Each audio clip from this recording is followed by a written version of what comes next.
911 Systems here with a look at the SA812 Plus controller. The SA812 Plus controller is going to be the replacement for the SA2 Plus controller. It's just an SA812 controller with the LED light mounted to the front of the unit. Inside of the controller itself, you'll see these dip switches, and we are looking at it upside down right now. But you have your dip switch timer cycle settings for relay 1, and then your timer settings for relay 2. And then these obviously connect to your devices on the back here. With these connections, there's screw terminals, very easy to use. And then your options. There's 16 different options available. The manual includes all the different possibilities, but basically you have 2 different trigger inputs. You can trigger with your input 1 or your pager.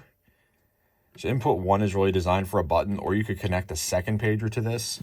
And then you can control what your inputs activate and then what mode it's in. So for example, we have like a gong mode, which puts relay 1 into cycle settings versus time settings. So you'd be able to cycle your gong 1 to 16 times or your klaxon 1 to 16 times, where relay 2 is going to control your light for a preset amount of seconds or minutes. We have predetermined increments from 1 second to 45 minutes. This is your reset button. Ooh, I can't see what I'm doing.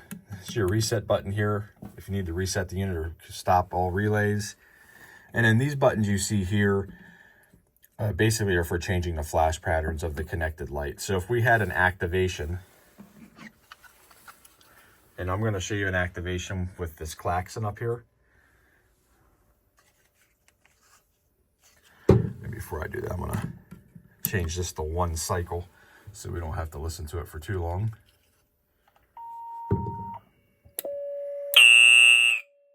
All right, you can see that that light's flashing. And if you press this red button, it lets you cycle the flash patterns on the light. So you can set the light to something you like. Maybe you like that flash pattern. I actually like that flash pattern. I'm gonna leave it there, but that lets you cycle through all your different flash patterns.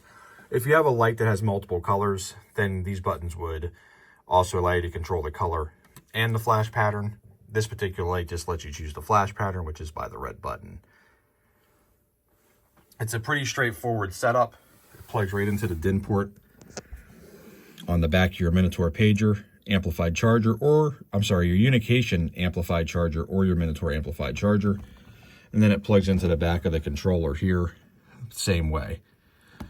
You do get these plugs right here that allow you to, they're screw terminals, so they're very easy to just connect the wires you need. So you can hook a button into your input 1. You can have your light connected to K2. You can have your gong or a klaxon or bell or something connected to K1. It's a very simple, straightforward setup. The cover pops off to make adjustments and then can be screwed back into place. When you're done, if you have any questions, feel free to call us. These are available for sale now.